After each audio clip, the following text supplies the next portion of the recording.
Hey guys, I'm Nick from Vic Bailey Subaru. Just want to take a moment to go over tire pressures with you, especially with the weather changing like it does around here. In the morning being colder, your tire pressures can drop, and when it gets hotter in the afternoon, your tire pressures can raise.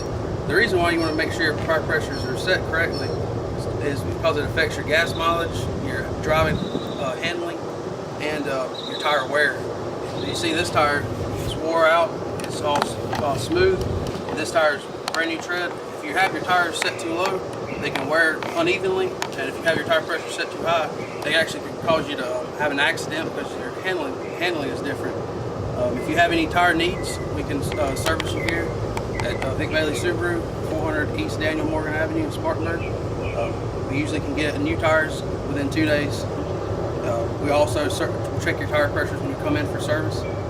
We're at 400 East Daniel Morgan Avenue in Spartanburg, South Carolina, and thanks for watching.